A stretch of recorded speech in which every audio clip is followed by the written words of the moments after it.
Welcome back to the Robert and Crew Show. Welcome back to the Robert and Crew Show. Tonight's episode is all going to be about the creepy, the unknown, the weird when it comes to serial killers. Who they are, what they do, and where they come from, what makes them tick. There's going to be certain ones that we talk about tonight more than others.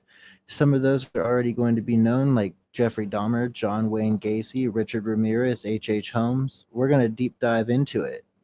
So, as always, tonight I got my co-host Crew with me here. How are you doing tonight, Crew? Your Buffalo I'll be Bills right. lost. Yeah. Well. Oh, I'm sending you the new intro for the show if you want to play it for everybody. You're sending me the new intro for the show. Yep.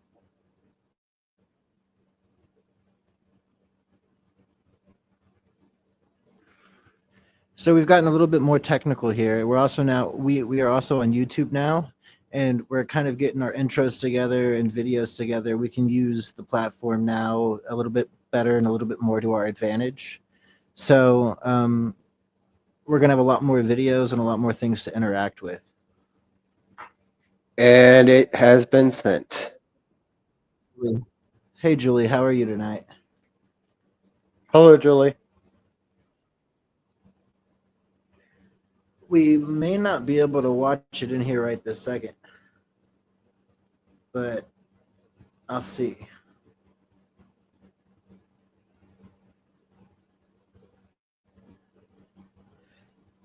So Shaitan, what are some of the serial killers you're going to talk about tonight, and what's going like what do you want to which ones do you really want to talk about? Which ones are you most excited to talk about? Sorry, had to get my words right.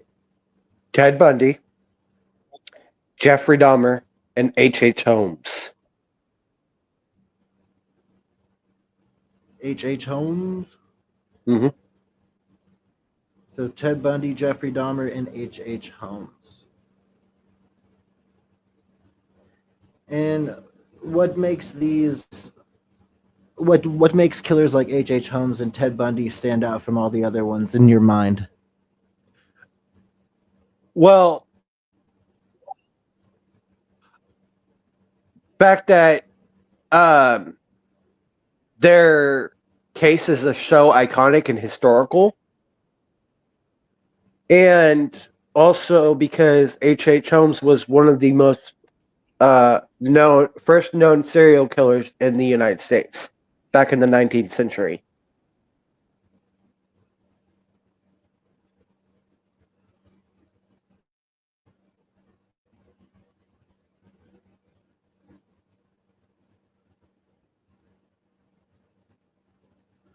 Yeah.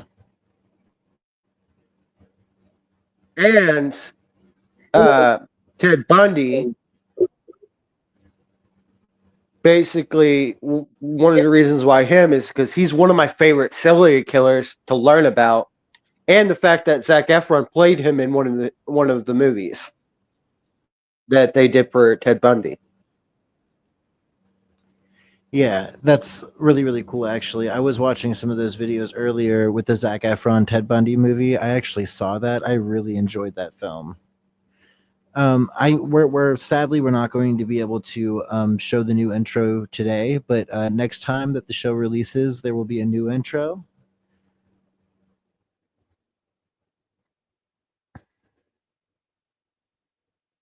So which one did you want to talk about first? Okay, I'll go ahead and start off of. Well, before I start on the ones I'm covering, I got a list of serial killers here. Okay. I got about 10 American serial killers, and then I got about 10 international, and then five other, notable serial killers. All right. Okay. Well, before we get into that list, I actually want to show the public a video, and I also want to get your reaction to a video. It's of an interviewer talking to a serial killer. All right. Here we go. Do you ever feel violent? Yes, I do. What do you feel like doing? Killing people. You still feel like killing people? Yes. Describe the feeling that you get when you feel like killing people. Well, last March 11th, I was hallucinating, and I took a razor blade and I cut a man's throat. Here in the hospital? Here in the hospital. Do you think you'd murder me, Joe? Yes. That's gruesome, Joe. That's horrible. Yes, it is. And you don't blame me if I say I hope you never get out of this place. I hope I never do either.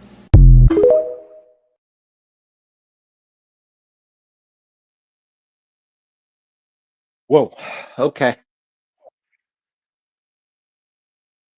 Yeah. So how did that clip make you feel? When he licked his lips and you could hear that sound while he was doing it was like shivers down my spine. It's such a creepy clip. It's the first thing I found when I typed in serial killers this morning, and I said, "Oh my goodness, that has got to be the creepiest guy I have ever seen." And I honestly I don't know who he is. I would have to look him up. I didn't go in very deep on who that person was, but I thought the video was extremely creepy, especially with the way he probably made that interviewer feel. Yeah.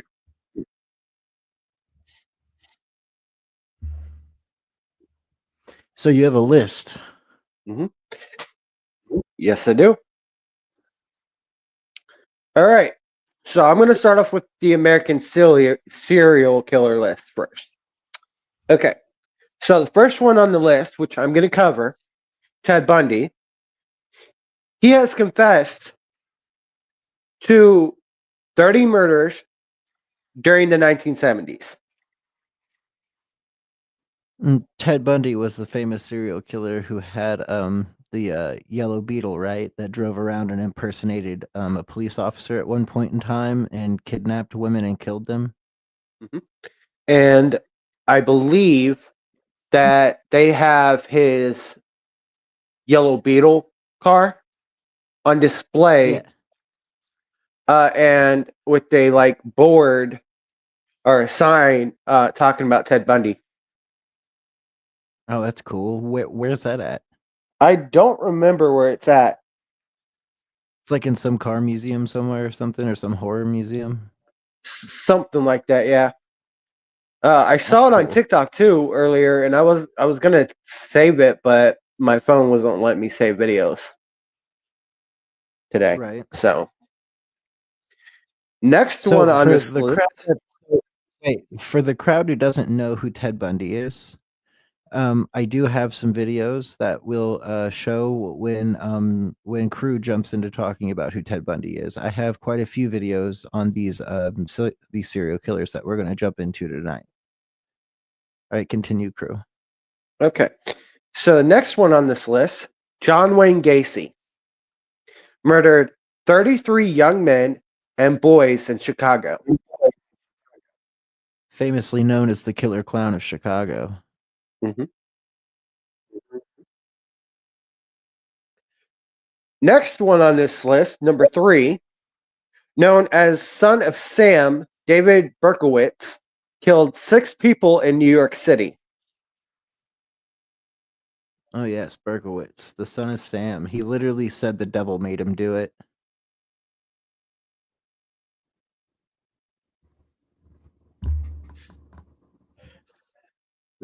Yeah. Supposedly Berkowitz was a real big ladies' man. Interesting. Ooh, number 4 on this list. Another one I'm covering tonight. Jeffrey Dahmer murdered 17 men and boys between 1978 and 1991. Dahmer. I think my favorite quote from any serial killer is from Dahmer. And that quote is I like to eat human meat, but not human meat with tattoos. The tattoos makes it taste bitter. I think that's my favorite quote from Jeffrey Dahmer ever. So if you don't want to be eaten by a serial killer or Jeffrey Dahmer, just go cover your body in tattoos. They don't like that. Cannibals don't like the way tattoos taste. One of my favorite show quotes that Jeffrey Dahmer did was we're gonna sit down and watch this. Was that from the Netflix show? Mhm. Yeah. I watched that. I thought that was a really good film adaptation of Jeffrey Dahmer, but it's also really creepy how they did such a good job on catching like the essence of Jeffrey Dahmer. And the fact that the actor who they have played him in the Netflix series was great. Evan something. Oh yeah. Now we're talking about Jeffrey Dahmer, so I'm going to play this here real quick for the audience. During the 6 hours before the last victim ran out of the apartment, I heard a knock on the door, and the police were there with the last victim. They asked me where the key was to the handcuffs. My mind was in a haze. I sort of pointed to the bedroom, and that's where they found the pictures. And they yelled, "Cuff him." And I was handcuffed, and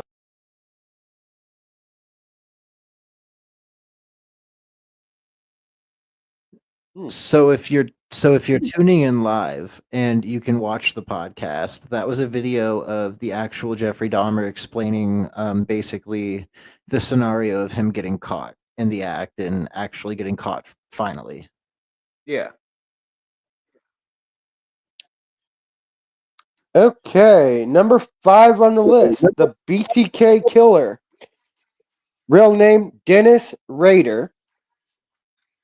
Dennis Rader Killed- from Kansas, right? Wasn't he from Uh, Topeka? Was he from Topeka or Wichita? I don't remember, but he was from he's Kansas. he is from Kansas. It doesn't say specifically where in Kansas, but he killed But 10 people. Yeah, he stood for bind, torture, kill, correct? Mhm. BTK, bind, torture, kill. Yeah. Yep. He That's one killed that 10 hits pretty people close to home. in Kansas between 1974 and 1991. I heard that Dennis Rader was actually like an upstanding citizen too. Like when he wasn't killing people, he was like I think he like helped out at his church or was the pastor at his church, and he was also the head of the Boy Scouts. He led all the Boy Scouts in his community, which is absolutely insane. And then he was a real good family man when he wasn't killing people. Like he was really good to his family, I guess. Like Dennis Rader was really good at hiding the fact that he was a killer.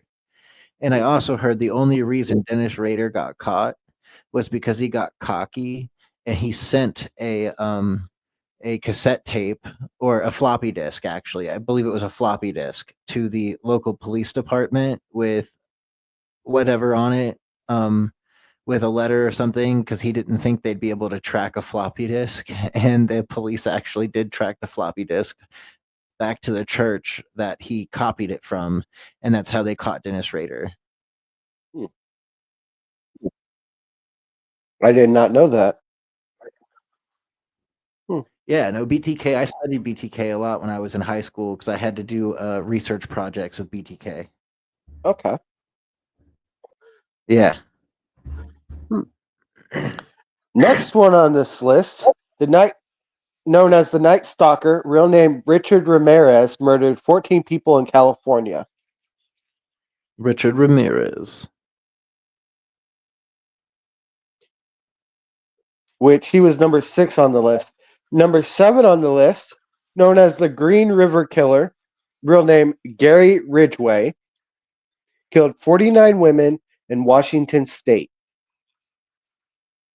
Oh, creepy. 49 women in Washington Yep. State. And this is the time of what? Like what years does this go between? It doesn't specifically say, it just said killed 49 women in Washington State. Who was it? The Green River Killer? Yep. So, okay. I can get that information real quick, but anyways, go on. All right. Number 8 on the list, Ed Gein murdered 2 women and was known for making clothing from human skin. The Green River took place in 1980s all the way to the 1990s when he got caught. His name was Hmm. Gary Leon Ridgway. He's an American serial killer known as the Green River Killer. He's initially convicted of 48 separate murders committed between the early 1980s and 1990s.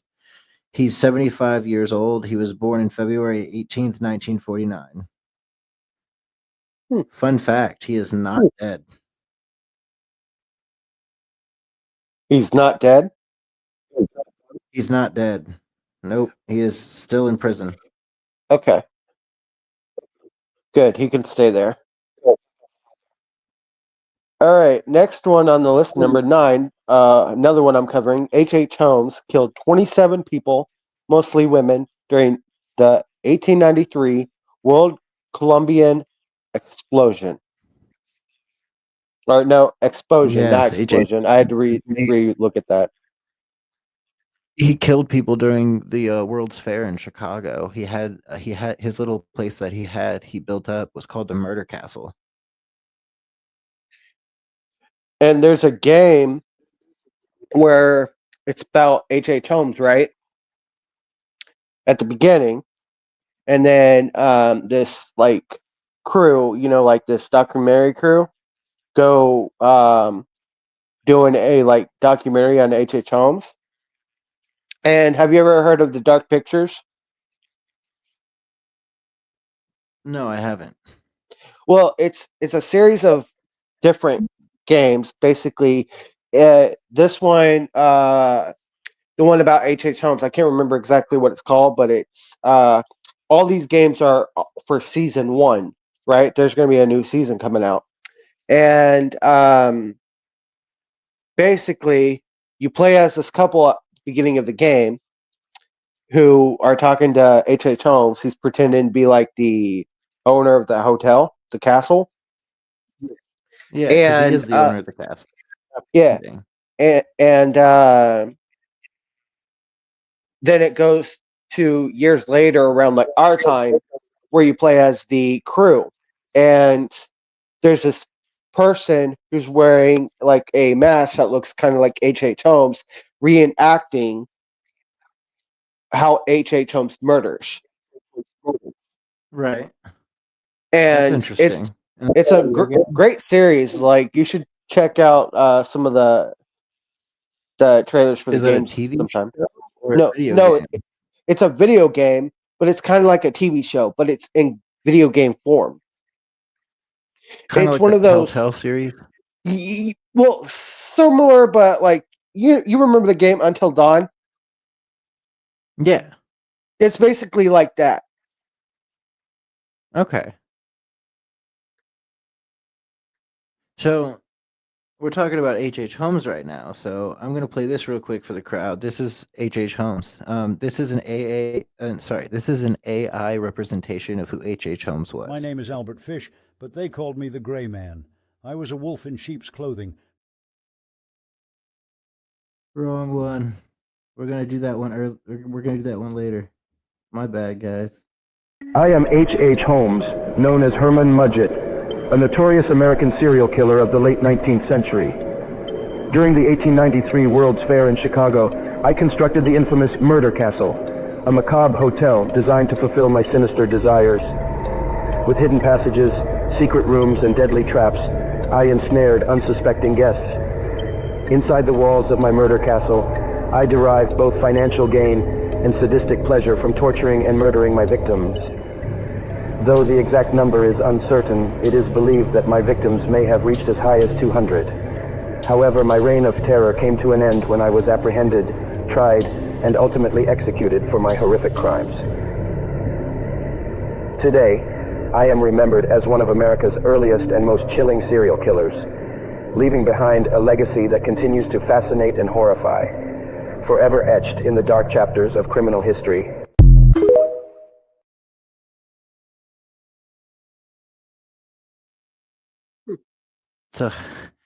So that is pretty explains who H.H. Holmes is from H.H. Holmes in AI. I thought that was pretty cool.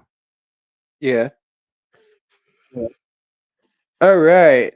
Last one of the American serial killers of number 10, Aileen Wuornos.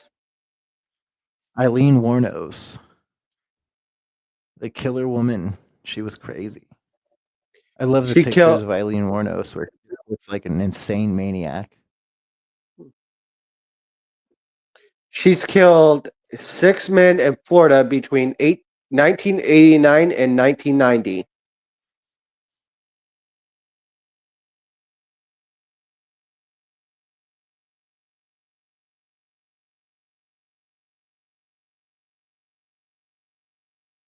That is Eileen Warnos. She does look crazy. She's completely crazy.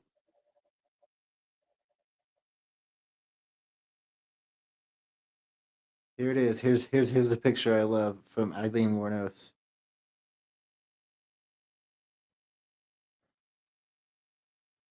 Oh God. Yeah, that's Eileen Warnos. She looked absolutely insane. She looks drugged out in that picture. Yeah, they have some of the craziest pictures of Eileen Warnos ever. Like some really crazy photos of her. She looks pretty happy in this picture.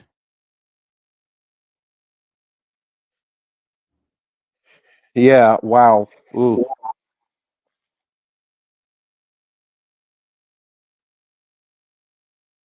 She literally like the whole crazy look and then the smile like literally gives me chills down my spine because it's like seeing like it's like she's looking in her soul kind of like look. Oh yeah.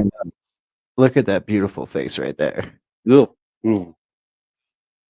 Eileen Warnos.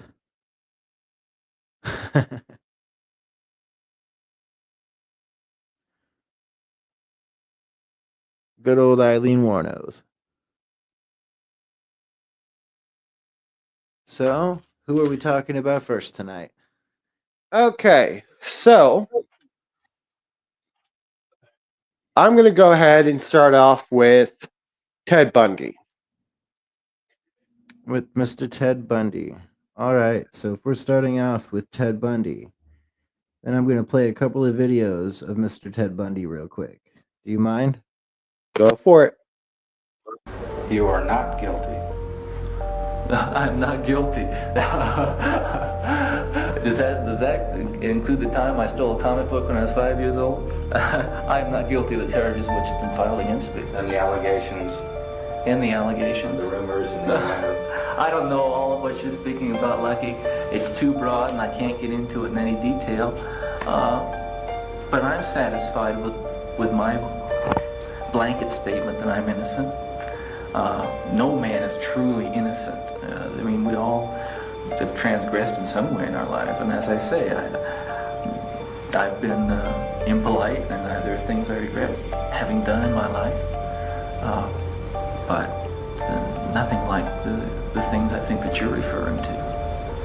Have you ever physically harmed anyone? Ever physically harmed anyone? No. No. You know, again, not in the context I think that you're speaking of.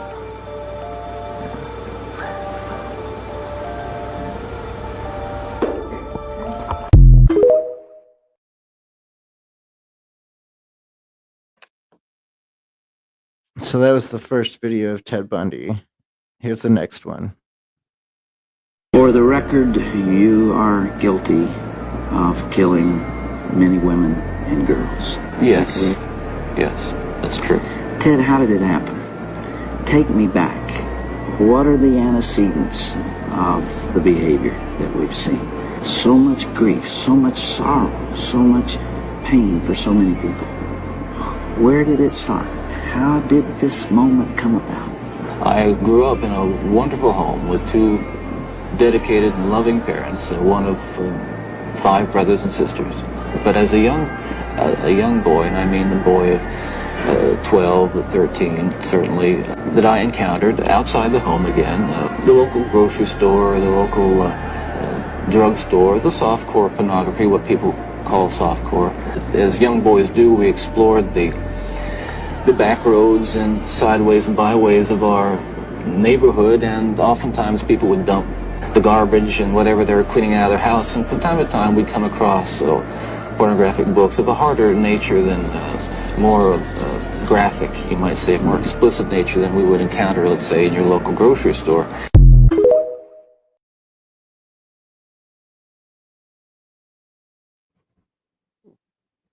So Ted Bundy blamed a lot about why he was the way he was because of pornography. Did you know that?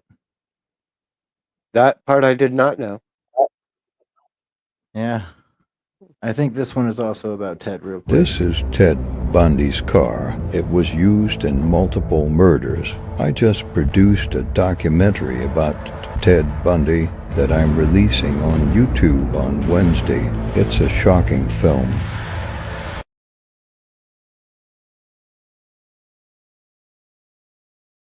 And I was just talking about that too.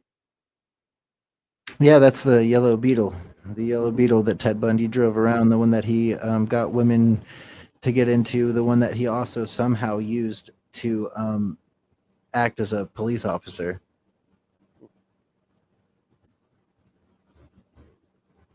All right, let's get on to Ted Bundy. Here's the information I do have. All right, so I'm going to start off talking about his early life real quick. Okay, so Theodore Robert Bundy was born on, let's say, about 1946, right around November, in Burlington, Vermont. His father identity remains unknown, and his mother, Eleanor Louise Cowell, later married Johnny Bundy, who adopted Ted.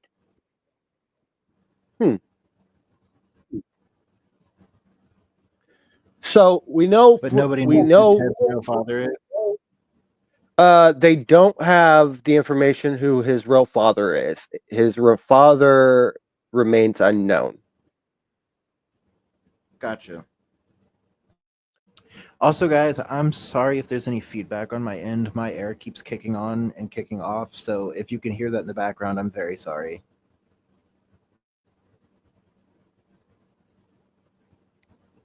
You're good, brother. You are good. All right. Here are the crimes that he has committed. Bundy's killing spree began in 1974 and continued until his arrest back in 1978. So around 4 years, right? Right.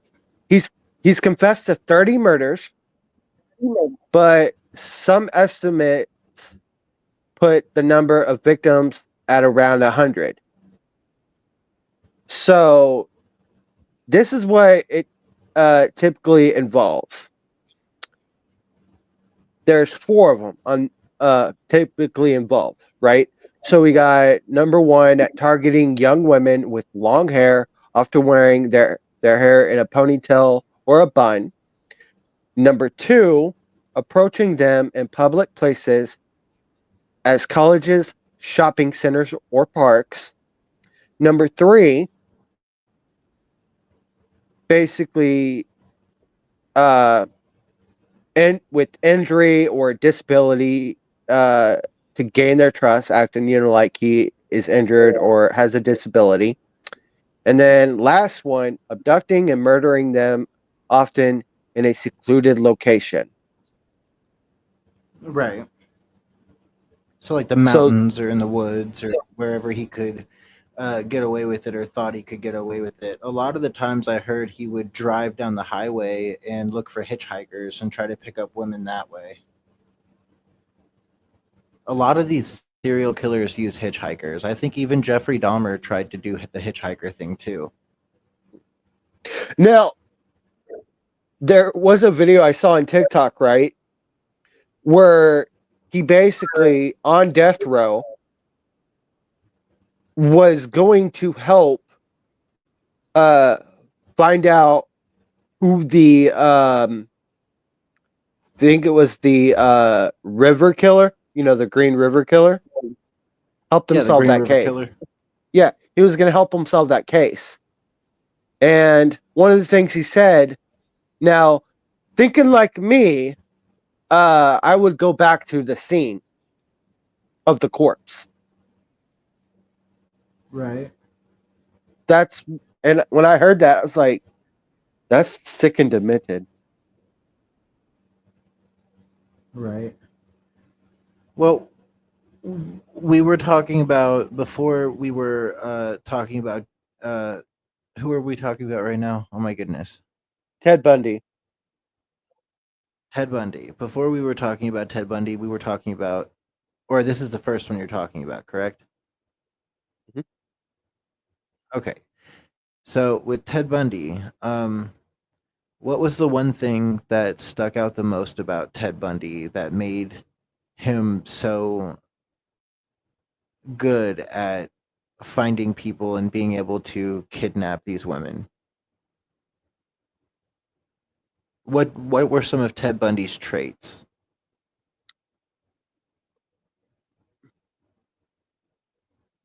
Good question. I haven't thought about that one.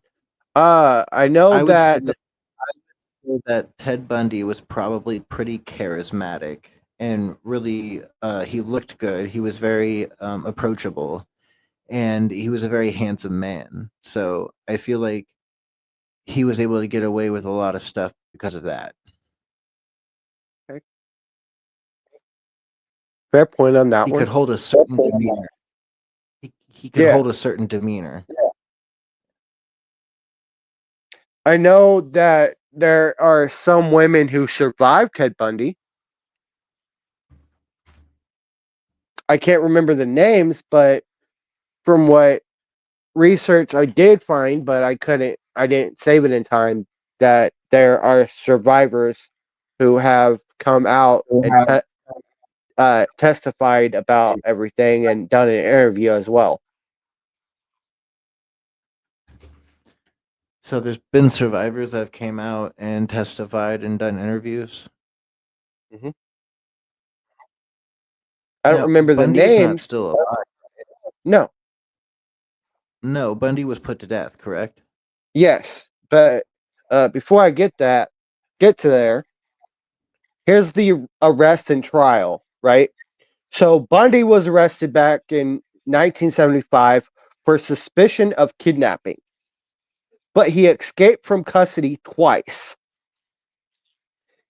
He was finally captured in 1978 and put on trial for multiple murders.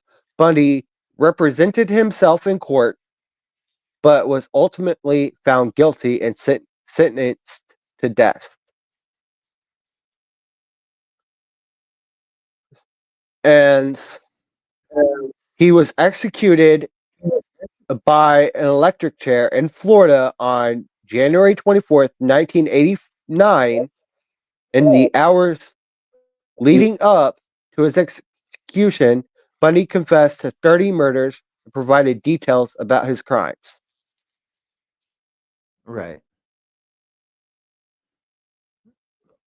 Ted Bundy had a really crazy story when he got caught, though. Isn't it true that Ted Bundy escaped police custody not once, but twice? And one of those times, escaping police custody, he jumped from a or from either a prison or a courthouse library and broke either his leg or his arm and still got away. Mhm. That is true. That is such a crazy one to think about.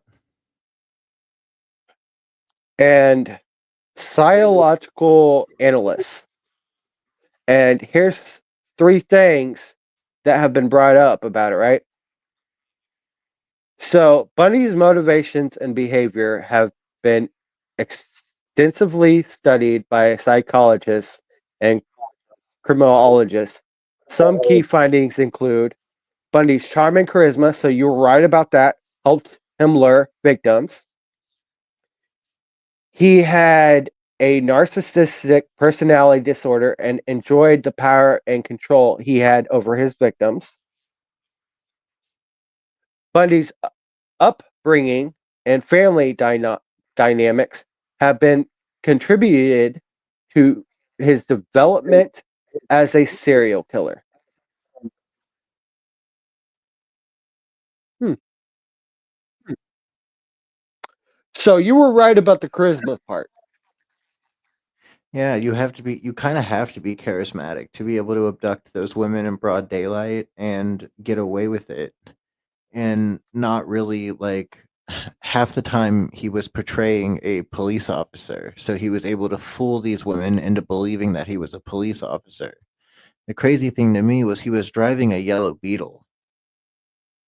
Like how he got away with that, I'll never understand. I'll never know. Like that's absolutely insane because I feel like I would not have believed it was a cop ever if they were driving a yellow Volkswagen Beetle.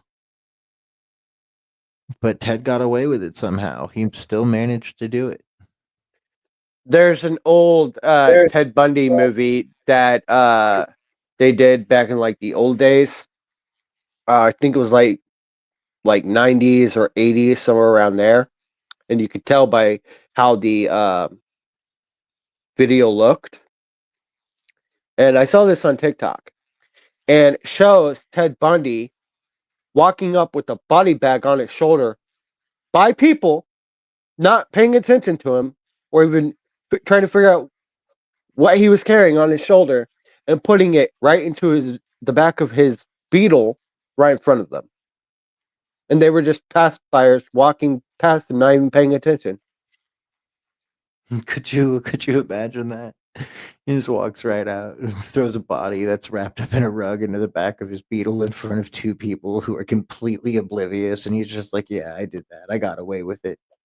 That is absolutely insane. But that's And just part of that movie, right? Like that's not necessarily a real thing he did. We don't have proof that he actually did that, but that'd be right, crazy if he did. right. So yeah, it was in the movie, and what's funny is it was not a rug of. It was basically kind of like a body bag kind of like thing, but in shape of a body wrapped up. And you could tell it was a body too, but passerbyers walking by, not even paying attention to what he's doing. Right. Crazy. So here's what it says about his legacy. Ted Bundy's case had a lasting impact on American culture and true crime enthusiasts. His charismatic persona and heinous crimes have fascinated and horrified people, inspiring numerous books, films, and documentaries. Well, yeah. I feel like if you're into serial killers at all, you've heard the name Ted Bundy. Oh yeah. You've researched who Ted Bundy is. Like he's a big name in serial killers. And one thing that I still cannot get out of my head, right? Two things actually, not one, two things. The look he gave that same interviewer, right? The one, that was asking him questions, the one with the glasses. He Yeah. gave the interviewer a look, and what it said was in the video that was a look from the devil. Yeah.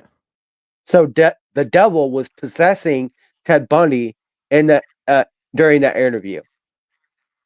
Like you could tell that, Well, like yeah. that demented, like There's a evil.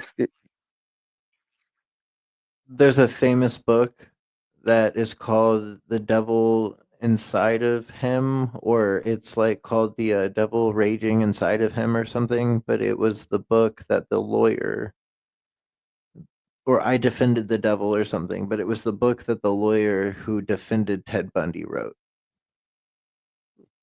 So like yeah, he's been like, a lot of people said that Bundy was maybe a demon.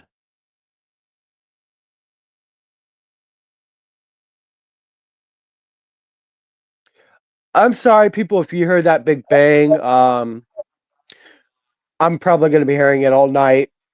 We had some fireworks shoot up like that. Can't see Chiefs won, so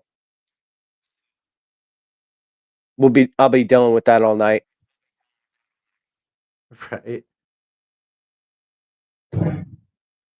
Again. Anyways, the second one that I cannot get out of my head is that evil laugh he did, right? When he was being questioned. Yeah. Like you can tell he's possessed at that point. If you believe in that kind of thing, but yeah, if anybody would be possessed, it would definitely be Ted Bundy, right? Oh yeah.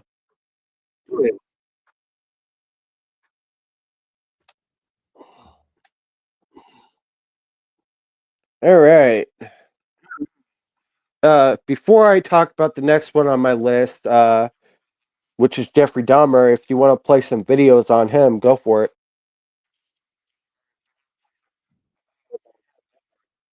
On Dahmer? Yeah. I think I played one of the only ones I had of him earlier. But let me see.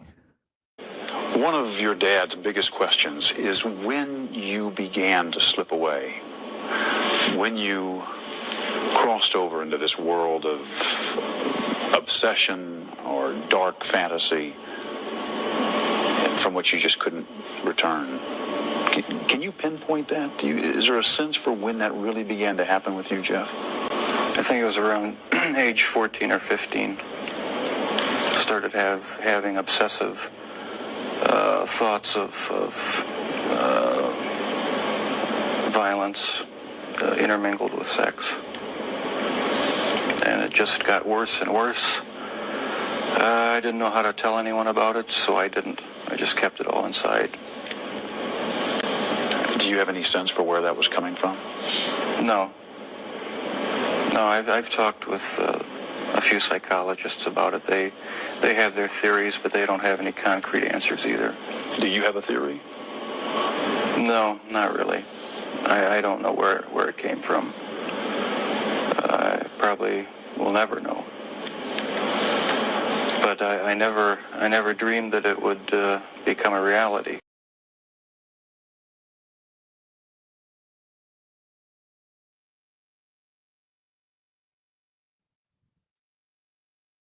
Yeah, so that was Jeffrey explaining some of his life and how he kind of developed the way he developed and why he developed the way he developed. All right.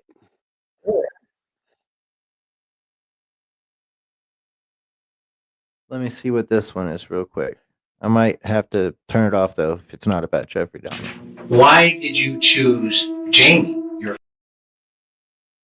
Nope, it's not about Jeffrey Dahmer. We'll play that one here in a minute. Okay. So here's what I have on Jeffrey Dahmer, also known as the Milwaukee Cannibal and Milwaukee Monster. Called him the Milwaukee Cannibal because he ate people. He was an American serial killer and sex offender who committed series of heinous murders between 1978 and 1991. Here's what it says about his early life. Jeffrey Lionel Dahmer was born on May 21st, 1960 in Milwaukee, Wisconsin, to Joyce and Lionel Dahmer.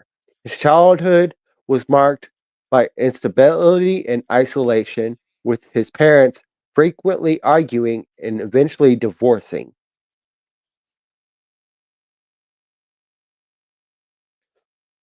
Does not have their names, or does have their names, but doesn't go full in detail after that. Didn't Jeffrey's dad like encourage him to like do taxidermy and open up dead animals and stuff?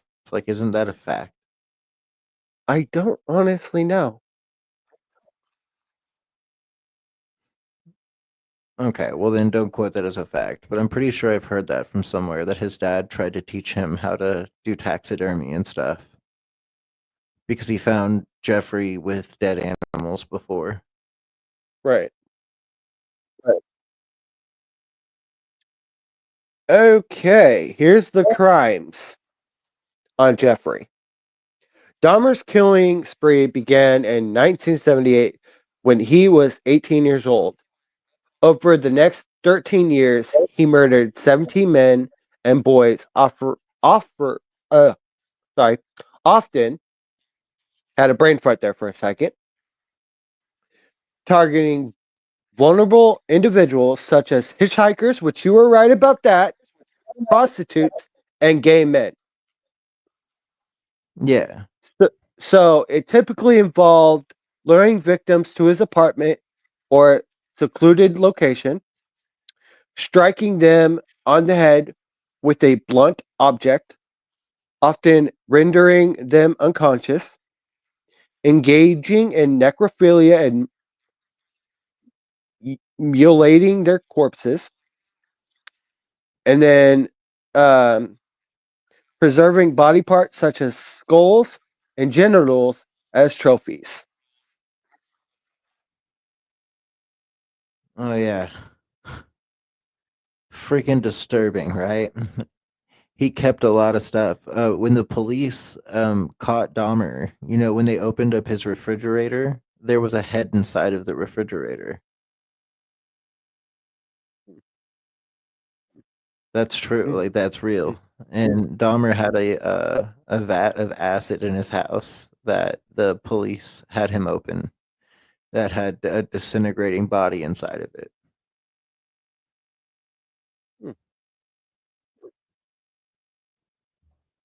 That's And disgusting. we played that clip. We can play that clip one more time. The clip of Dahmer talking about when he got caught. Go for it. For those, if you're now just tuning in, you can see the clip again. One of your dad's biggest questions is when you began to slip away. That's the wrong one. Hmm. Where is it at? This is Ted Bundy's car. All right, I don't know where it's at, but if I find it, I'll play it. I don't know where it's at. All right. Well, I'll keep going. We I'll go played it ahead and keep earlier. going. And while you're looking for it, I'll keep going. I'm going to go ahead and talk about the arrest and trial. Dahmer was arrested on July 22nd, 1991, after one of his intended victims, Tracy Edwards, escaped and led police to Dahmer's apartment. Inside, officers found a house of horrors with human remains and evidence of Dahmer's gruesome crimes. Dahmer was subsequently charged with 17 counts of murder and was found guilty in 1992. He was sentenced to 15 consecutive life terms in prison.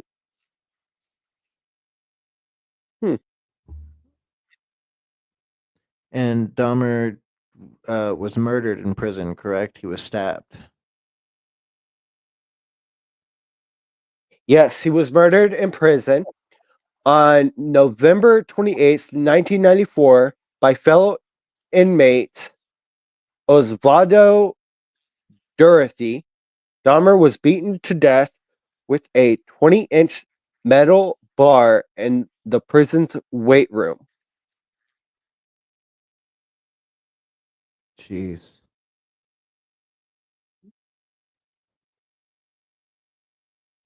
This is what it says about his psychological analyst. Dahmer's motivations and behavior have been extensively studied by psychologists and criminologists. Some key findings include Dahmer's childhood trauma and isolation contributed to his development as a serial killer. He has a severe mental illness, likely a combination of schizophrenia and antisocial personality disorder. And then the last one, it says Dahmer's crimes were driven by a desire for control and fascination with death and the supernatural. Yeah, he kept a lot of trophies.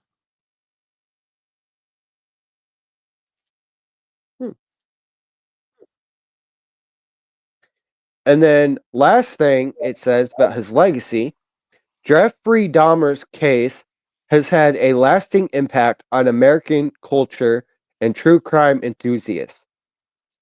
His heinous crimes have been the subject of numerous books, films, and documentaries, including the 2017 film My Friend Dahmer and the 2022 Netflix series Monster: The Jeffrey Dahmer Story. Wish that Netflix series was crazy. I watched a lot of that. That was insane. And they did Jeffrey Dahmer spot on. They sure did. All right. Who do you want to go ahead and cover, Robert, real quick? Let's talk about Albert Fish. Pull up some information on Albert Fish, and I got a video to play real quick. Albert Fish is one of the craziest serial killers that I have ever heard of. I actually have some weird memorabilia that I got from an oddities and curiosities show, and it's literally the pictures of Albert Fish being executed in the electric chair and the photo of the note that he sent um, one of his victims' mothers, and he's famously a cannibal. But I'm gonna go ahead and I'm gonna play this video, and it's Albert Fish and AI explaining who he was. My name is Albert Fish, but they called me the Grey Man. I was a wolf in sheep's clothing, preying on the innocent. My childhood was a nightmare of abuse, and I grew up with a twisted sense of pleasure and pain. I lured children with promises of candy and adventure, only to subject them to horrors beyond imagination. The letters I sent to their families were my final act of cruelty, a way to relive the terror I had inflicted. Each act was a reflection of the torment I had endured, a cycle of pain that I perpetuated. When they caught me, I revelled in the attention, a monster unmasked. The thrill of inflicting pain was a twisted form of satisfaction, a way to exert control over my own torment. Each act of cruelty was a reflection of the darkness within me. The innocent faces of my victims haunted me, yet I couldn't stop myself. Have you ever wondered what lies behind a friendly smile? What secrets might be hidden in the shadows?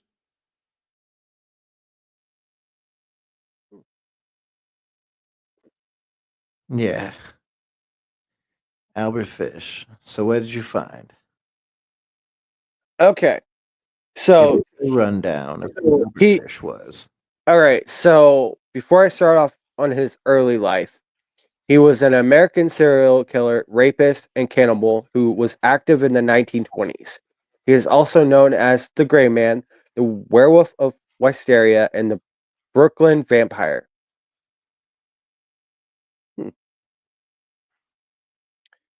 Here's what it says about his early life. Fish was born on May 19th, 1870, in Washington, D.C. His childhood was marked by poverty, neglect, and physical and emotional abuse. He was known to have a disturbed and violent behavior from an early age. Most of them do. Most of them like a lot of them when they're younger they like kill cats or they go out and hurt animals or they self mutilate or they do crazy things that normal people, don't normally do. Pretty much. I mean, for example, Jeffrey Dahmer, one of his reasons was because of isolation as a child. So, Yes. it makes you feel like, I mean, we shouldn't, but it also makes you want to feel for the serial killers and what they went through as growing up. Well, yeah, because every one of them has a story, regardless if we like it or not. A lot of them grew up the way they grew up because of how they were treated. It doesn't give them an excuse to kill people by any means, but definitely their family and their home life contributed to what they became 100%. Most definitely. A lot of the times the dad is like beating them or essaying them, and a lot of the times just things aren't going well in the family, and they kill the family cat, or they go out and they find squirrels and they kill squirrels. They just do really weird things. Serial killer behavior at a young age is traceable by how weird the kid gets and what they like to do in their free time, basically.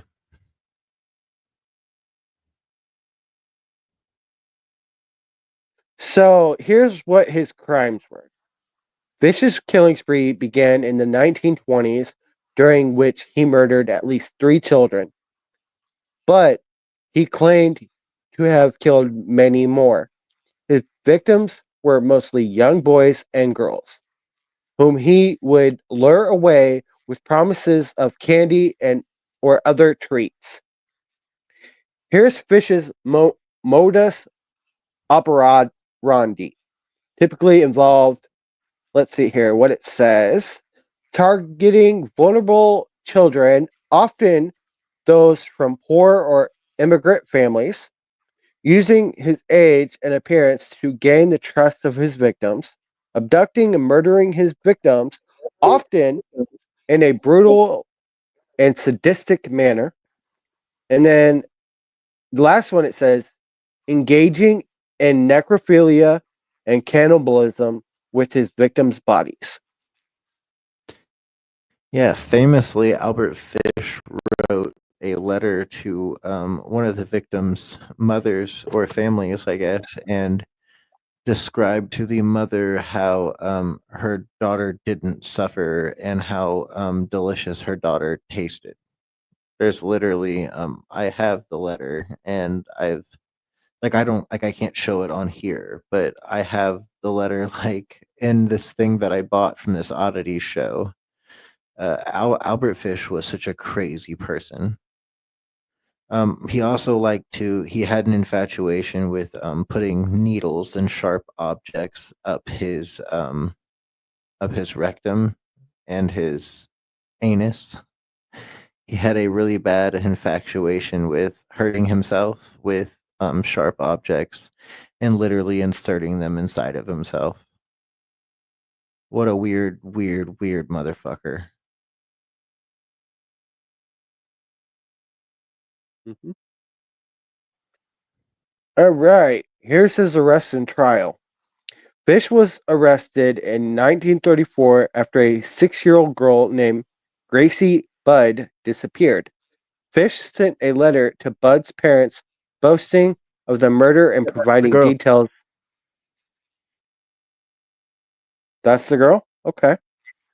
That's the girl that this Grace Budd was the girl that Fish sent the letter home to the parents, explaining that their daughter didn't suffer and that how good she tasted in a certain recipe. Like it's so disturbing. Like he ate that little girl apparently. So after he provided the details that only the killer would know, he was subsequently arrested and confessed to the crime. So after that, this is what it says on the Can you pull up the execution. letter? Can you pull up the letter and read the letter to Grace Budd's parents? I know you can find the letter on Google. If you go onto Google, type in Albert Fish Grace Budd letter. Pop it right up.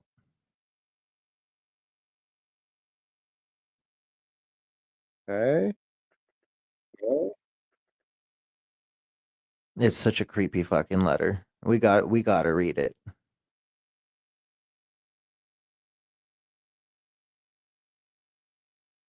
Albert Fish was such a horrible human being. I can't even imagine sending something to the parents of somebody that you just you literally just killed and ate. Like, how sadistic of a person do you have to be to send that to somebody's mother or father? What a disturbing man.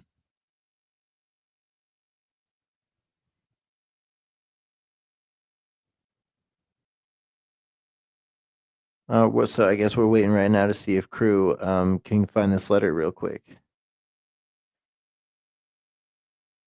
Albert Fish was he was definitely an older person when he was doing his killings, and they described him as he looked like he was a grandfather, right? And a grandfatherly figure that offers candy to children. He made these kids that he murdered and supposedly ate, he made them very comfortable so that he looked and I guess had an appearance of an elderly grandfather that was a sweet grandpa kind of looking guy. But that was how he lured them in. He was actually the exact opposite. He was a horrible sadistic human being who wanted to hurt and kill children and perform things as necrophilia and SA and cannibalism to these corpses. And Albert Fish was just he was completely and totally fucked in the head. And they did catch him and they did execute him via electric chair. Um, Grace Budd was the little girl that he sent the letter to her parents. And Shaitan, did you find that letter? Would you read it for us, sir? My dear Miss Budd, in 1894, a friend of mine shipped as a deckhand on the steamer Tacoma Captain John Davis. They sailed from San Francisco from Hong Kong, China. On arriving there, he and two others went ashore and got drunk. When they returned, the boat was gone. At that time, there was a famine in China. Meat of any kind was from $1 to $3 a pound. So great was the suffering among the very poor that all children under 12 years old for food in order to keep others from starving. A boy or girl under 14 was not safe in the street. You could go in any shop and ask for steak, chops, or stew meat. Part of the naked body of a boy or girl would be brought out and just what you wanted cut from it.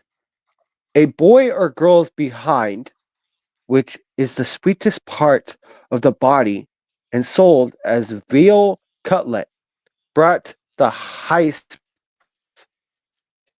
John said there so long he acquired a taste for human flesh. On his return to New York, he stole two boys, one 7, one 11, took them to his home, stripped them naked, tied them in a closet, then burned everything they had on. Several times, every day and night, he spanked them, tortured them, to make them meat good and tender. First, he killed the 11-year-old boy because he had the fattest ass and, of course, the most meat on it. Jesus Christ. See what I mean by this note? He's so crazy. He's writing this out. Like, to write something out like this, like how fucked in the head do you have to be? And I'm sorry guys if this is triggering. It's just such a crazy note that I had to have it be read. So if this kind of stuff bothers you, it might be good to sit this podcast out tonight. Yeah. Continue. Okay. Every part of his body was cooked and eaten except the head, bones, and guts. He was roasted in the oven, all of his ass, boiled, broiled, fried, and stewed. The little boy was next, went the same way. At that time, I was living at 409 East 100th Street, near Right Side. He told me so often how good human flesh was I made up my mind to taste it. On Sunday, June the 3rd, 1928, I called on you at 406 West 15th Street, brought you pot, cheese, strawberries. He had lunch. Or, no, we had lunch, sorry. Grace sat in my lap and kissed me. I made up my mind to eat her. On the pretense of taking her to a party, you said yes, she could go. I took her to an empty house in Westchester I had already picked out. When we got there, I told her to remain outside. She picked wildflowers. I went upstairs and stripped all my clothes off. I knew Don't if go I didn't. into hey, hey, don't go Mm, into the crazy essay stuff if there is any in here. yeah.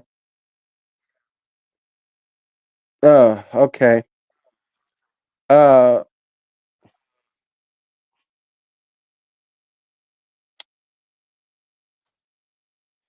yeah, I'm not gonna read the rest.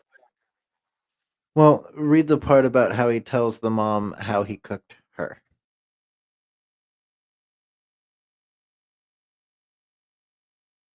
Because that's the creepiest part.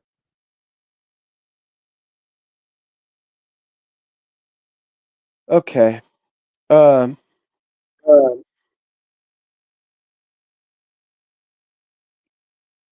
Okay. So he said I choked her to death, then cut her into small pieces, so I could take my meat to my rooms, cook and eat it. How sweet and tender her little ass was roasted in the oven. It took me 9 days to eat her entire body.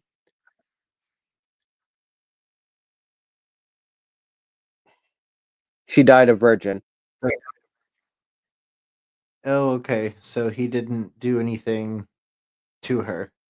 He just ate her. But He wanted to, but he didn't.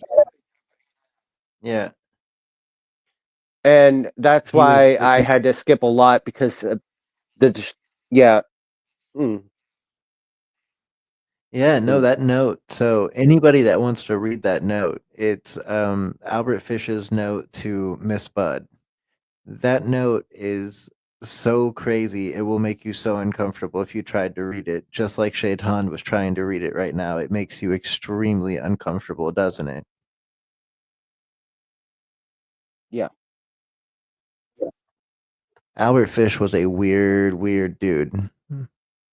But also, how the heck did a parent actually allow him to walk away with their child? I have no Like understanding that's so why. crazy. That's so crazy to me that people back then were just so okay with like giving their kids to random people for them to do stuff with.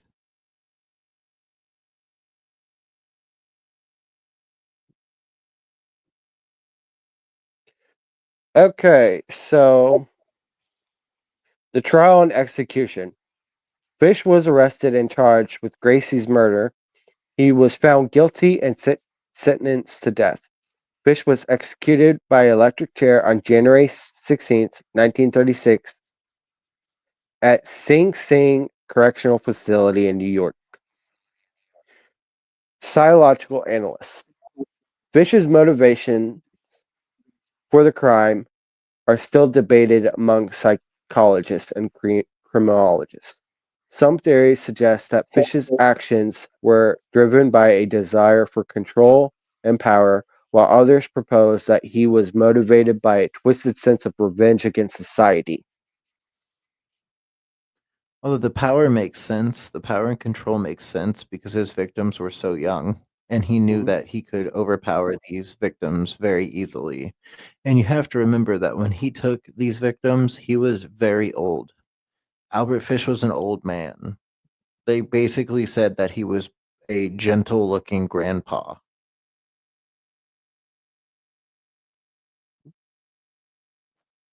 So he's a feeble man. So you'd want to be able to have power over a victim that you're taking out if you're an elderly man or old.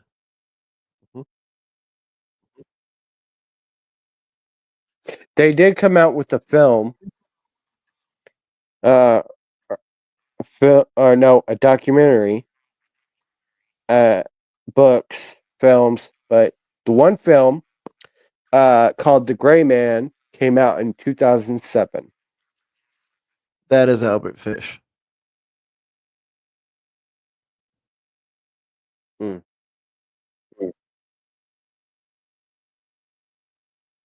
Albert Fish was a very, very creepy looking guy.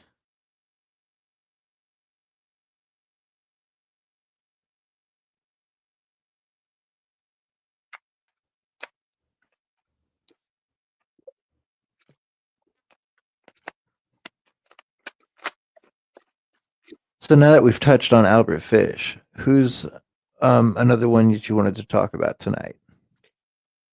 Okay. H.H. Didn't you say you wanted to talk about H.H. Holmes?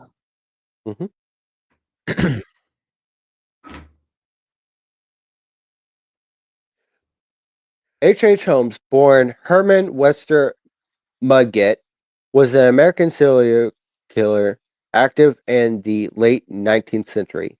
He is considered one of the first modern serial killers and is known for his brutal and cunning methods.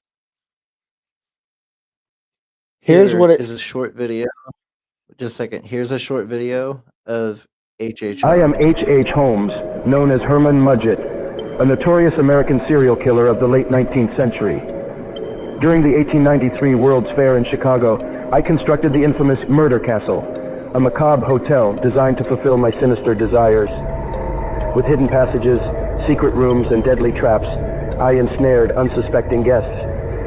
Inside the walls of my murder castle, I derived both financial gain and sadistic pleasure from torturing and murdering my victims. Though the exact number is uncertain, it is believed that my victims may have reached as high as 200. However, my reign of terror came to an end when I was apprehended, tried, and ultimately executed for my horrific crimes.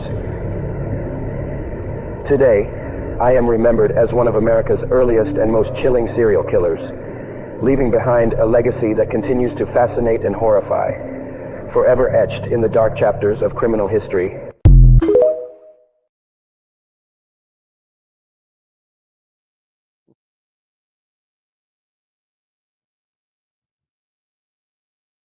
So there you go. That was a short little video about H.H. Holmes. Continue, Shaitan, with whatever you with what you were going to with what you were going to say. All right. Early life. Holmes was born on May 16th, 1856, in Gilmanton, New Hampshire. His childhood was marked by instability and violence, with his father being an abusive alcoholic.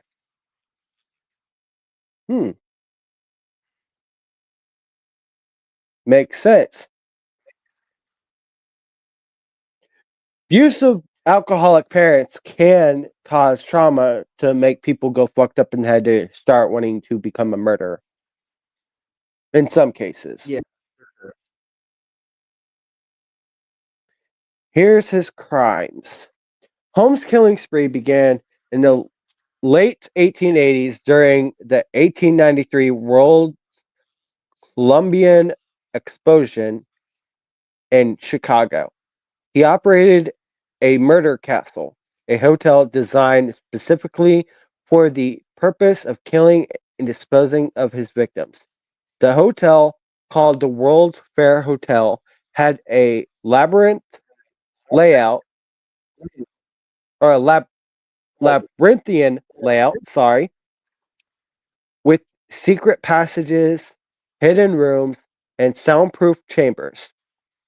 Here's Holmes' modus. I actually have something on that real. I actually have something on that real quick. If I can play it. Okay, go for it. What was H.H. Holmes' murder castle? H.H. Holmes one of America's first known serial killers, became infamous not only for his crimes, but also for his infamous murder hotel in Chicago. This mysterious building was once thought to be just a regular hotel and a way for Holmes to generate money during the 1893 Chicago World's Fair. However, the H.H. Holmes Hotel allegedly had 100 rooms packed with trapdoors, gas chambers, and stairs to nowhere. But some historians have recently questioned whether the H.H. Holmes Hotel was indeed a murder castle. Some experts believe that some of his hotel's most horrific elements might have been the result of yellow journalism. But in the end, only the man himself knew all of the H.H. Holmes Hotel's secrets and how many people died within its walls. Some estimates claim the actual number may have been as low as 9 or as high as 200.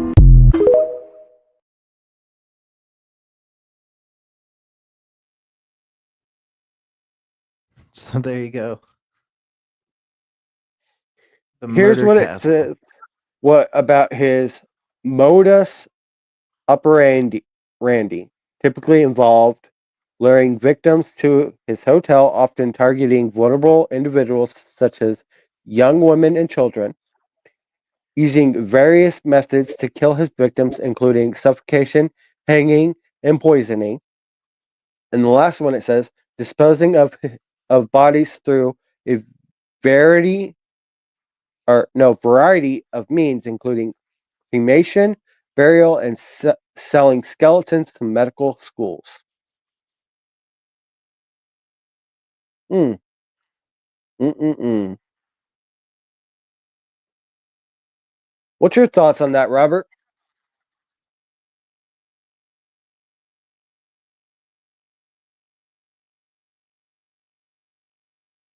Well, while we're waiting on Robert, I'm going to keep reading, guys.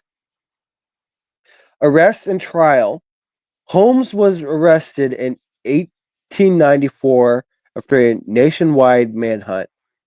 He was subsequently charged with 27 counts of murder and was found guilty in 1896. Let's see what else it says. The execution. H.H. Holmes was hanged on May 7th, 1896, in Philadelphia. I believe it was Moya Mincing Prison, is how you say it. But yeah, what's your thoughts on the whole how he would do his whole murdering stuff?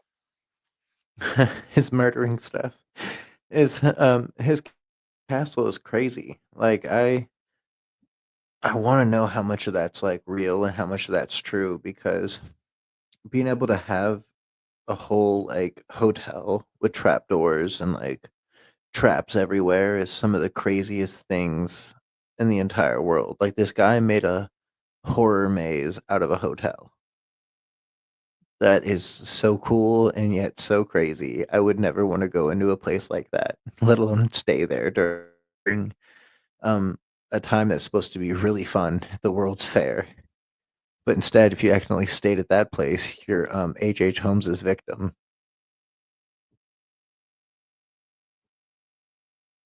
So this is what it says about his psychological analyst. Holmes' childhood trauma and instability contributed to his development as a serial killer. He had a severe personality disorder, likely antisocial personality disorder. Holmes' crimes were driven by a desire for control, power, and financial gain. Hmm. Yeah, I've also heard a rumor that people at one point believed that Jack the Ripper and H.H. Holmes could possibly be the same person.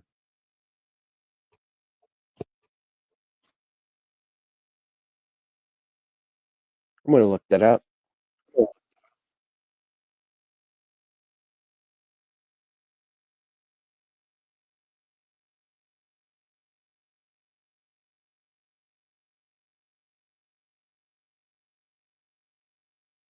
Yeah, it's a crazy thought, right?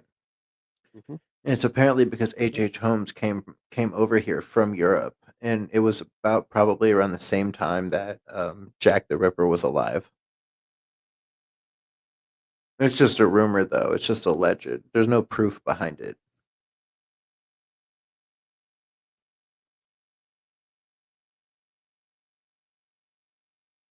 Okay, here's what we got.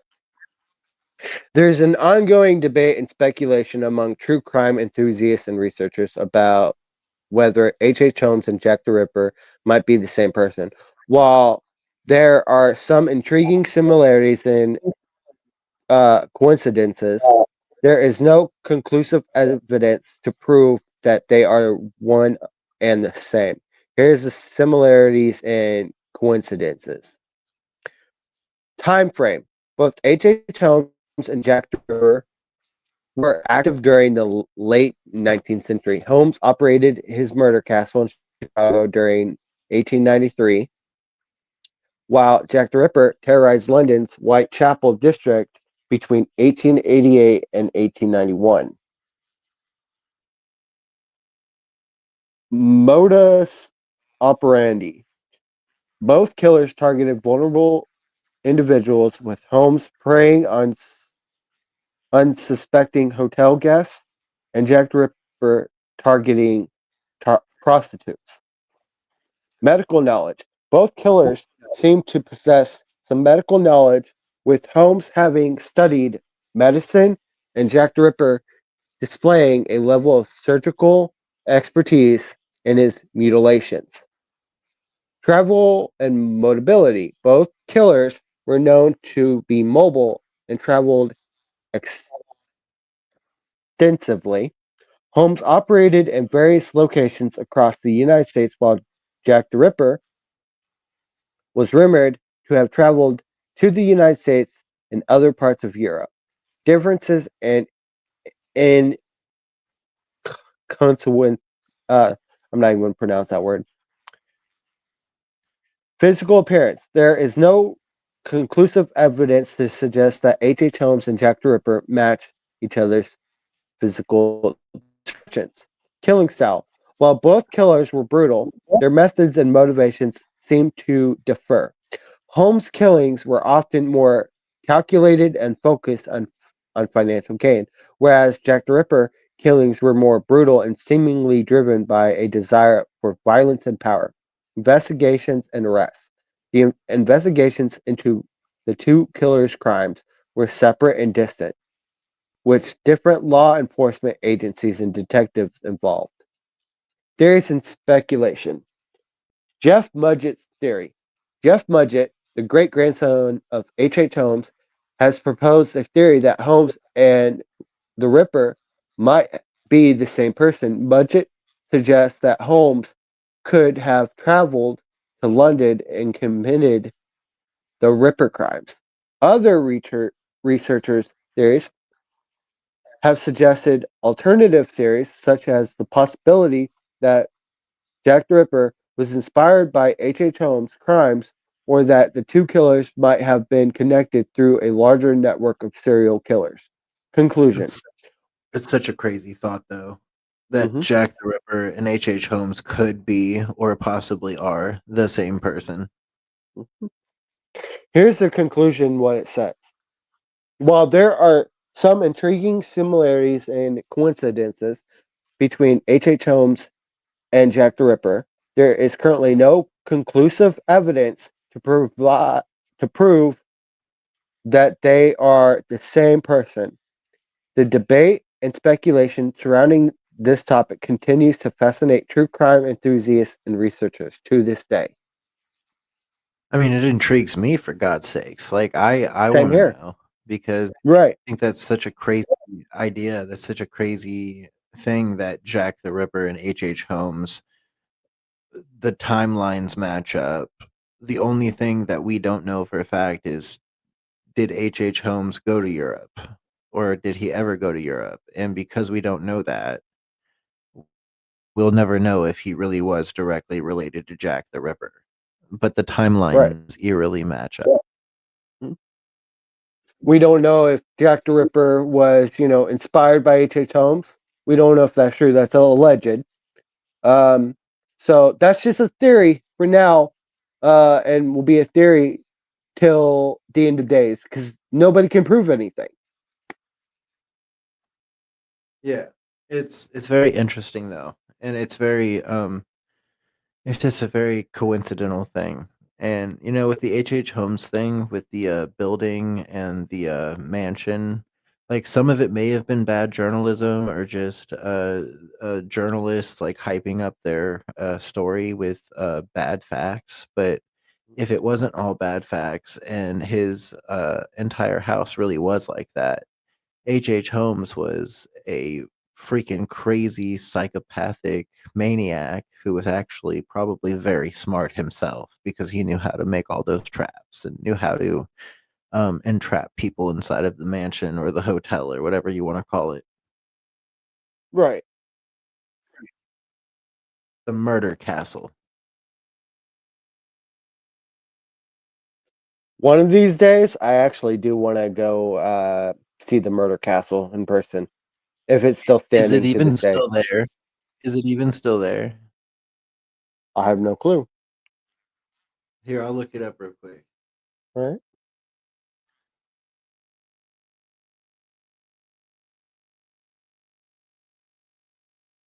Is H.H. Holmes's murder castle still standing? No, the H.H. Holmes murder castle is not still standing. The site of the castle is now occupied by the Inglewood branch of the United States Post Office. The murder castle was a hotel built by serial killer H.H. Holmes to lure and kill his victims in the 1893 World's Columbian Exposition in Chicago. The castle was filled with secret hallways and false doors and trapdoors and soundproof rooms. Holmes would use poison gas to kill his victims. The castle is now gone, and the Inglewood branch of the United States Postal Service occupies the site. Hmm. So Well, the darn. postal service took it. Yeah. Well, darn. It would still have been nice to go, experience it, see it in person, Well, but I mean, I guess not. you can still go. You can still technically go to where it was. Yeah, but that's not the same, Robert. Yeah, sometimes it's not. Sometimes it feels like it's not the same. But I feel like the energy of that building, if it was really used for what it was used for, there's nowhere that energy is going. Even if you knock the building down, right? At least that's how I look at it. True.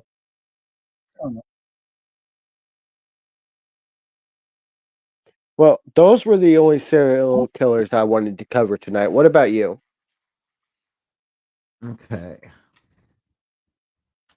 Arthur Lee Allen is one of the most well-known suspects in the Zodiac killer case, and he displayed some unsettling behavior that has kept him under suspicion for decades. Although never charged, several disturbing details have linked him to the Zodiac case. He once told a friend he wanted to hunt people, calling humans the most dangerous animal of all. This chilling statement is eerily similar to language used by the Zodiac killer, who mentioned this same idea in a letter to the police.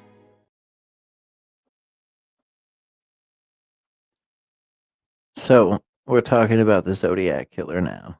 The Zodiac killer actually has never been found, to my knowledge and to the internet's knowledge. As far as I've looked, the Zodiac killer has never been found. They have suspects, and they believe they may have found the person or a person or people that match the description and or have some kind of special interest in the case are involved somehow. So the Zodiac killer is a weird one. What do you know about the Zodiac killer, Shaitan? I knew he liked to lure his um, stalk his victims. He also would like to play the Riddler with the police department. Play as the Riddler basically with the police department. He basically would call them, right? Use a distorted voice thing and tell them that this is where you'll find the next body. ... Um, and I've always been a big fan of the Zodiac Killer. Like, that was one of my favorite serial killers to, do research on back in the day when I was younger. Right? So I don't have a lot of the information like I used to, but that's just a little bit of what I remember.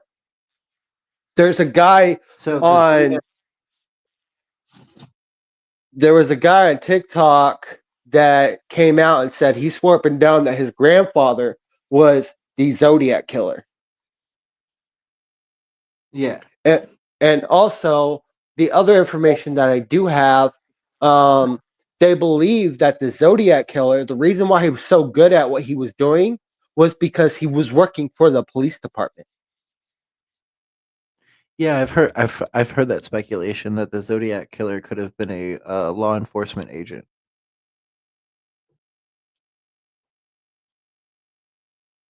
But in 1974, the Zodiac claimed 37 victims in his last confirmed letter.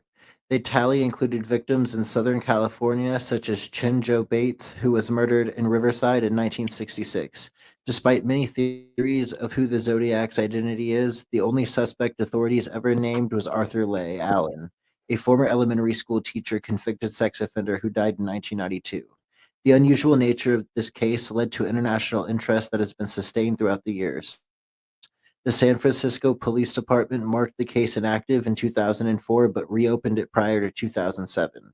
The case also remains open in the California Department of Justice, Federal Bureau of Investigation, the city of Vallejo, as well as Napa and Solana counties. There was also, if I remember correct, part of the story that I remember hearing, there was this woman, right, who was seeing this young boy, right?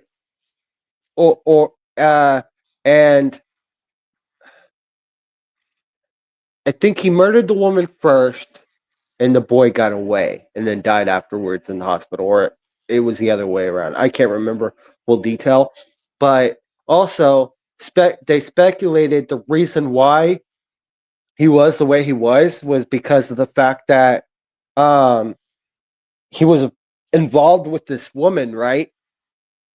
Who was his wife, and she knew who he was, or it was a friend of his wife, right? And she knew who he was this entire time, and he went psycho or something. The whole story is weird. I would have to relook it up, but it's weird story. Right. But if I can ever find it, and if we do another part, I can send it to you and show you what I was talking about. Right. So the first murders retroactively attributed to the Zodiac Killer were the shootings of high school students Betty Lou Jensen and David Arthur Faraday on December 20th of 1968. Faraday was a student at Valero High School when Jensen was a student in Hogan High School. At 8:30 p.m., Faraday picked up Jensen and the couple visited one of Jensen's friends. Sometime after 9 p.m., they drove to the outskirts of Vallejo, parked at Lover's Lane at Lake Herman Road, just inside Biencia city limits between 10:15 and 10:30 p.m. A passing motorist noticed the couple parked on a gravel runoff near the gate water pumping station. They were spotted again at 11 p.m. Between 11:05 and 10 p.m., Faraday and Jensen were attacked. Police determined that their assailant parked his vehicle about 10 feet alongside the passenger side of Faraday's car. He fired several shots at Faraday's car as he walked around the driver's side. None of the shots hit Faraday and Jensen. The couple scrambled to get out through the passenger door. Jensen succeeded as Faraday was exiting. The killer shot him in the head with a .22 caliber rifle. The assailant chased Jensen as he fled, firing 6 shots at her back. Only one missed. Police theorized the whole attack took 2 or 3 minutes. At 11:10 p.m., a motorist spotted the couple's bodies and alerted police. Jensen was dead. Faraday was still breathing. He died at the hospital. There were no witnesses and no usable tire or footprints. The only motive police could deduce was a madman wanting to kill. Despite an intense investigation following the months, no viable suspects emerged. The murders were extensively covered by the media. Then we have the Blue Rock Springs murder. Darlene Ferrin was 22 and Michael Magoo was 19, were shot shortly after midnight on July 4th, 1969. Farron was popular in Vallejo due to her job at a local restaurant where she met Magoo. On July 4th, when they went on a date despite the fact that Farron was married, after 11:30 p.m., Farron received a phone call at her house. She arrived at Magoo's house around 11:50 p.m. Immediately after leaving Magoo's house, the couple noticed that they were being followed by a man in a light-colored car. Farron drove out of Vallejo in the direction of Lake Herman Road shortly before midnight. She turned her car into an empty parking lot at Blue Rock Springs Park. This was another lover's lane located just 2 miles from Lake Herman Road. Farron either parked or stalled 70 feet from the lot entrance. Another vehicle parked about 80 feet to their left. The driver turned his headlights off and sat motionless. Magoo asked who the driver was. Farron told him not to worry. The stranger abruptly tore from the parked couple. 5 minutes later, the stranger returned, parked a few feet next to Magoo's side of the car, got out, shone a flashlight into Farron's car as he approached. Assuming he was a police officer, the couple rolled down Magoo's window. Without speaking, the stranger fired a 9mm pistol into the car. One bullet hit Magoo in the right arm, the other hit Farron in the neck. Magoo tried to leave the car, but his door handle was missing or removed. The assailant returned to his open car, opened the door, and did something Magoo could not see. As Magoo struggled to exit the vehicle, the stranger shot him and Farron 2 more times each. The killer hurried into his car and drove off. A golf course caretaker heard the shots around 12:10 a.m. The perpetrator left no clues that could be traced back to him. 3 teenagers drove into the parking lot and saw the wounded couple and got help. Police arrived at 12:20 a.m. 20 minutes later, Farron was pronounced dead at the hospital, and Magoo survived and described the attacker as a heavy-set white man around 5'8". He estimated the assailant's weight of 195 to 200 pounds. With a large face and curly light brown hair, the killer wore dark clothes and no glasses.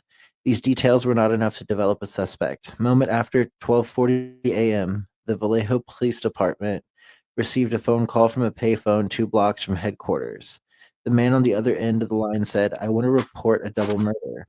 Go 1 mile east of Columbus Parkway to the public park. You will find kids in a brown car.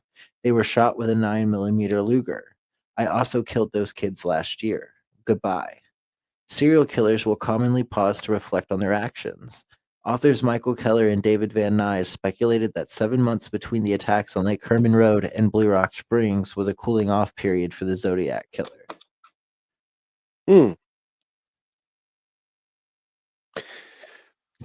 Well, while you were reading that, Robert, I was able to pull up a list of suspects who could possibly be the Zodiac Killer, even though his identity remains unknown, right?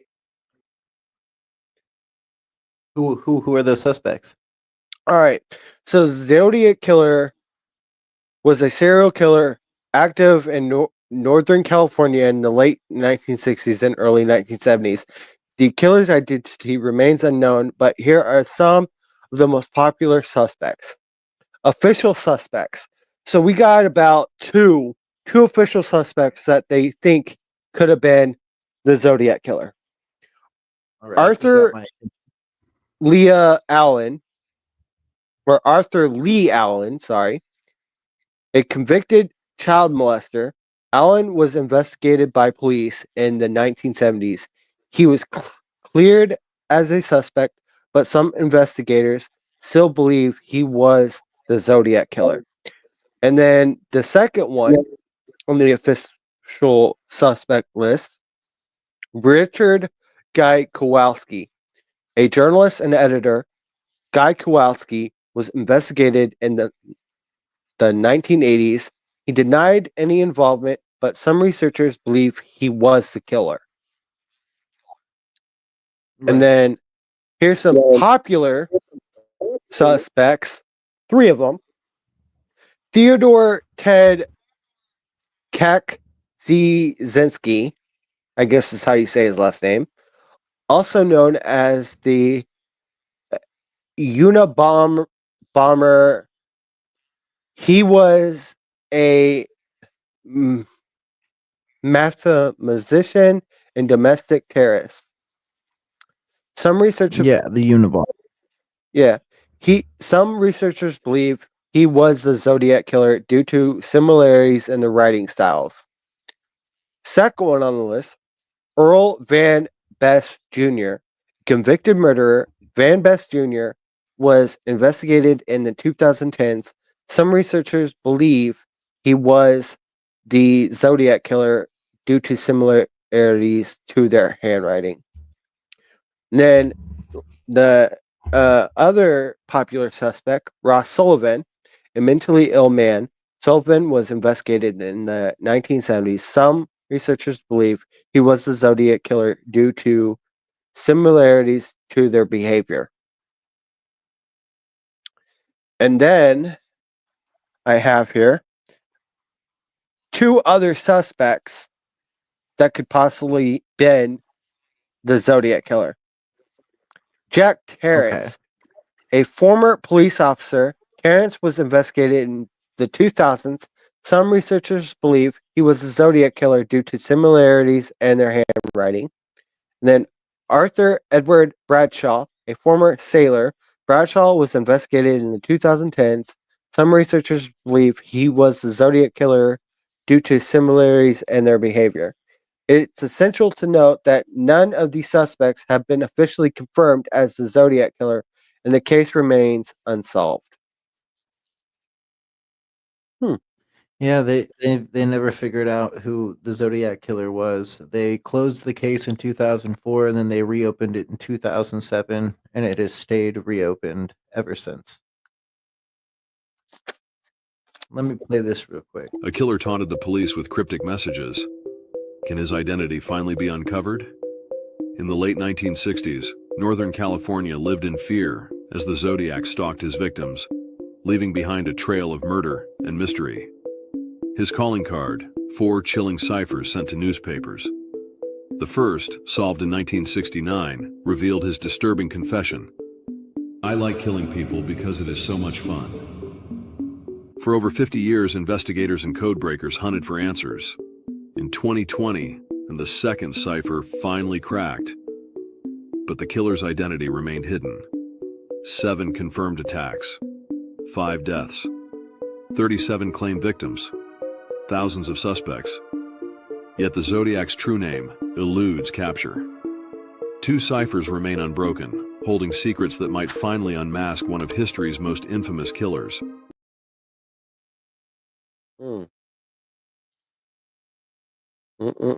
So what do you think about that? Interesting fact. I think this is another one I have on him. Top 5 American killers who still haven't been caught. The Zodiac Killer. So this is the top 5 American killers who have not been caught. Top 5 American killers who still haven't been caught. The Zodiac Killer. He was a notorious serial killer who operated in Northern California during the late 1960s and early 1970s. The killer claimed responsibility for at least 5 murders and sent taunting letters to the press. Despite decades of investigation and numerous suspects, the Zodiac has never been caught. The killer's use of encryption and ciphers in his letters, as well as changing methods of attack and targets, has made it difficult for investigators to identify him. If you have the guts, follow for the next serial killer.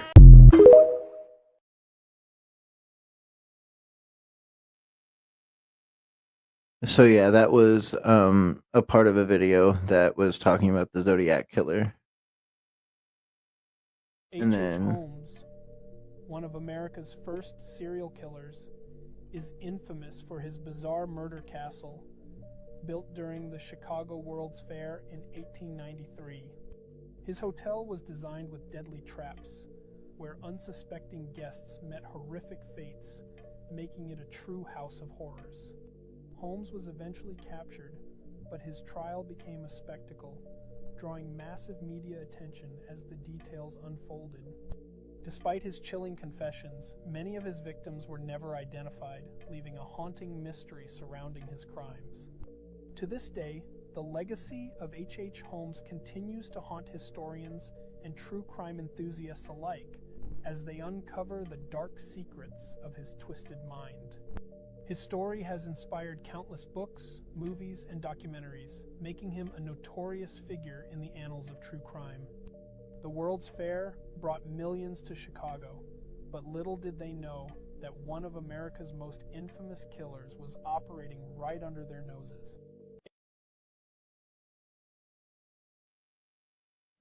That was one of the H.H. Holmes ones that I didn't show. So there is one other killer that I wanted to talk about tonight. And people know him as John Wayne Gacy, or the Killer Clown of Chicago. This is who John Wayne Gacy was. What do I think of Jeffrey Dahmer? I don't know the man personally, but I'll tell you this. That's a good example as to why insanity doesn't belong in the courtroom. Because if Jeffrey Dahmer doesn't meet the requirements for insanity, then I'd hate like hell to run into the guy that does. Do you feel Beyond that, I have no comment on Jeffrey Dahmer because I'm not Jeffrey Dahmer. And I would not, whether it's Berkowitz, whether it's Bundy, whether it's Williams, Wayne Williams down in Atlanta, or any of the others, or Charlie Manson. See, I don't comment about other cases for the simple fact is that I wasn't there. Do you feel somewhat of a kinship with some of these people? God, I hate that when they put me in the same club with them.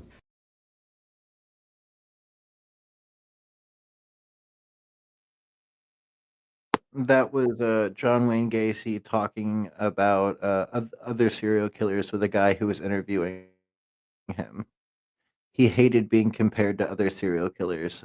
John Wayne Gacy thought he was special. Disturbing things you didn't know about Richard Ramirez. Okay. We also so John Wayne Gacy was the killer clown of Chicago. He preyed upon homosexual men, specifically men that would hang out at clubs. In his free time, he would go to children's birthday parties dressed up as a clown, which is how he made money. Gacy got caught for what he was doing because he had a smell coming from his house, and I think somebody escaped the Gacy house, and the police were brought to the house, and the police found the crawl space, and it was filled with human remains. Right.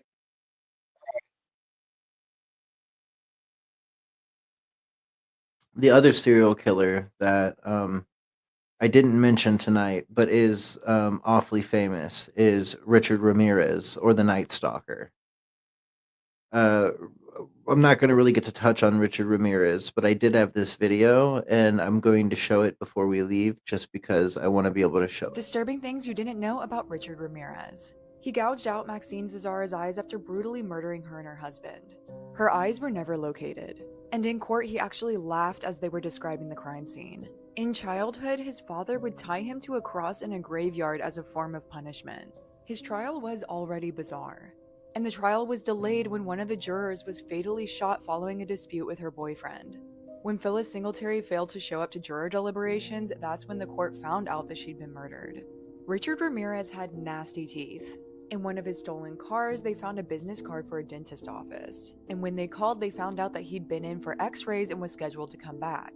And this is so frustrating. The police officers set up a button that the employees could press to discreetly alert them once Richard walked in. And they did, but for whatever reason, it didn't alert them. So the appointment ended and he walked away. Because of the brutality and lack of remorse, he was sentenced to 19 death sentences. But he died of cancer at San Quentin Prison in 2013, which means he was imprisoned at the same time and place as Scott Peterson. I wonder if they ever talked. If you have a case you'd like me to talk about, let me know in the comments and follow for more.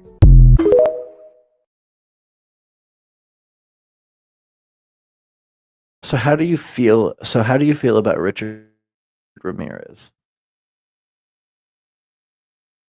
I mean, I don't know much about Richard Ramirez. All I know They is called him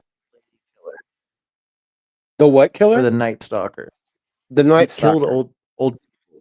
Yeah, but old people too. He liked killing old people. Let's see. Did I already show everybody this clip? What I'm trying to tell you as honestly as I know how. I did already show everybody that clip. Well, guys, I think we have shown all of our clips for tonight, and we have talked about serial killers, specifically Ted Bundy and Jeffrey Dahmer and H. Holmes and Albert Fish, and we touched on who John Wayne Gacy was, but we really didn't talk about who John Wayne Gacy was. Um, but this isn't to say that we won't have a second or a third serial killer show. We wanted to touch on him because we, like everybody else, find the serial killer lifestyle very interesting and why these people do what they do. And I mean, I've come to the conclusion that a lot of them had horrible childhoods, and a lot of the trauma in their childhoods affected how they turned out, whether that be your Jeffrey Dahmer or your Ted Bundy or even Gacy. A lot of these characters probably had horrible childhoods. What do you think makes these killers become who they are, crew? Well, it goes from, you know, disturbing childhoods to physical abuse, neglect, isolation, being put through hell, bullied, it could be anything, really. Oh, every single thing they went through growing up to, where they ended up. And it's sad to know that they went through that and then they became the way they became. And like what victims they picked and why they picked those victims. Like usually the guys who pick prostitutes or women of the night, they usually have big issues with their mothers. And they usually like either their mothers like allowed them to be SA'd by their boyfriends or husbands, or the mothers just didn't take care of their children, or maybe mom was a prostitute or mom was a stripper, and they develop a hate for prostitutes or strippers, and then they go out and they specifically target prostitutes or strippers to kill. So it's like a brain game for them. It's like whatever upsets them the most is what they go after. Oh yeah, most definitely. So out of this list tonight, crew, who was your favorite killer to learn about? Obviously these aren't good people, so we're not saying they're our favorite people, but we do have favorite serial killers to learn about. That's for sure.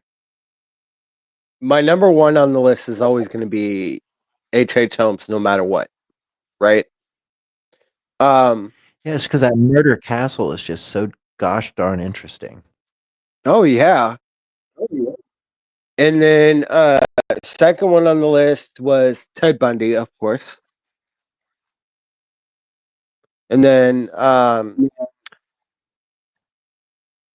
Jeffrey Dahmer. I know we're going to do probably a few more other parts to the serial killer episode. So another one. Actually, I forgot. Dad on my favorites, the Zodiac Killer, being one. But when it comes to ones I really want to learn about, Charles Manson. Charles Manson's more of a cult leader. We can do a Charles Manson in like a cult leader episode, because I know that I want to touch on like Heaven's Gate and Jonestown and just cult culture. So we can definitely do an episode about cults, and we can include Charlie Manson in that one. Charles Manson was considered a serial killer, but Charles Manson never technically killed anybody that we know of. He had the family kill for him. And most famously, they killed an actress. I forget her name, but she was pregnant, and they wrote in blood on the walls the famous Beatles song. Oh my God, what was the name of the song? Helter Skelter. They wrote Helter Skelter on the walls of her house in her blood. And So you that's know, like the funny famous thing about Charlie Manson. fun fact: if you ever seen the movie Once Upon a Time in Hollywood, few of Charles Manson's cult members are in that movie. Yeah. Did you know that Charles Manson made music and sang? Mhm. Yeah, he has Sure did. literal not I don't know if he has albums, but I know he has singles, and I think you can even listen to his music on Spotify. I'm not 100% about that, but I know you can definitely look up Charles Manson's music on YouTube.